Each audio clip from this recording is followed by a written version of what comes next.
मसीह में प्यारों, अब सबको जय मसीह की।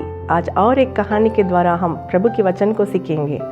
एक बार एक पिताजी अपना बेटा से कहने लगा, बेटा मेरे लिए दुकान में जाकर एक सुंदर सा सफ़ेद कलर एक छोटा कुत्ता का बच्चा खरीद के ले आओ, मुझे बहुत पसंद है करके उसको पैसा देकर दुकान भेजे।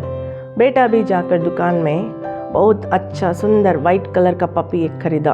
उसको टोकरी में रखकर वापस घर आ रहा था। आते समय एक मैदान में बहुत सारे बच्चे लोग वहाँ क्रिकेट खेल रहे थे। उन लोग के साथ मिलकर ये भी खेलने शुरू कर दिया।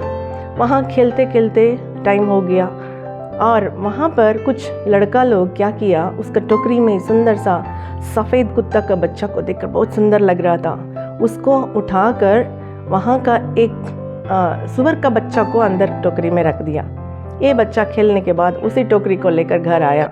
पापा पूछ रहे हैं, बेटा खरीदा था कुत्ता का बच्चा, कहाँ दिखाओ? और निकाल के दिखाया। पापा लीजिए, कितना सुंदर है ना। जाके दिखा रहा है, उसमें अंदर से सुअर का बच्चा निकल रहा है। पापा बहुत उदास हो गए। क्या बेटा, तुमको कुत्ता का बच्चा खरीदने बोले, तुम सुअर का बच्चा खरीद के ले आया? और ठीक है, ऐसा है। जा कर के फिर से वही दुकानदार के पास, मुझे कैसा धोखा दिया, ऐसा बोल करके देने के लिए गया था। दुकान वाला के पास फिर वापस गया। वहाँ जाते समय फिर ये लड़का लोग वहाँ पर खेल रहा था। ये भी उनके साथ मिलके खेलने लगा। खेलते समय वही लड़का, फिर जितने भी लड़का लोग थे जो सुअर रखे थे, उन लोग सुअर को हटाकर फिर उस कुत्ता का बच्चा को अंदर रख दिए। फिर खेलने के बाद वो टोकरी लेकर के दुकान पहुँचा। दुकान वाले को बहुत बोला, आप मुझे बहुत धोखा दे दिए और कुत्ता का बच्चा के बदले सुअर का बच्चा आप दे दिए।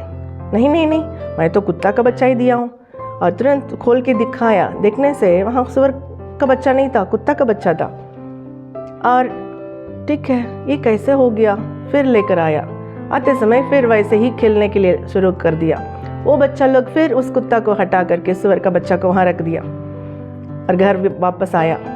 पापा पूछने लगे, कौन सा लेकर आया, दिखाओ।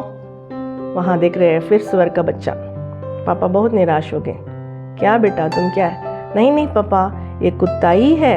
ये घर आने से सुअर का बच्चा हो जाता है और उसका दुकान जाने से कुत्ता का बच्चा हो जाता है, ऐसा बोल रहा था। आज भी दुनिया में दो मन के साथ लोग रहते हैं। कुछ लोग चर्च में आने से बहुत आराधना करते हैं, बाहर जाने से दुनिया के लोगों के समान दिखाई पड़ते हैं।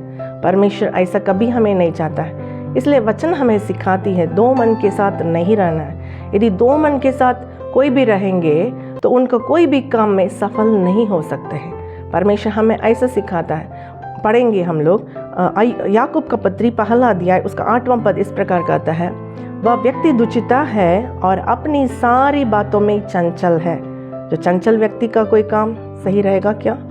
सही नहीं रह सकता है। परमेश्वर हमें स्थिर आत्मा देने पाए, ऐसा हम प्रार्थना करें। प्रभु को धन्यवाद। Thank you. God bless you.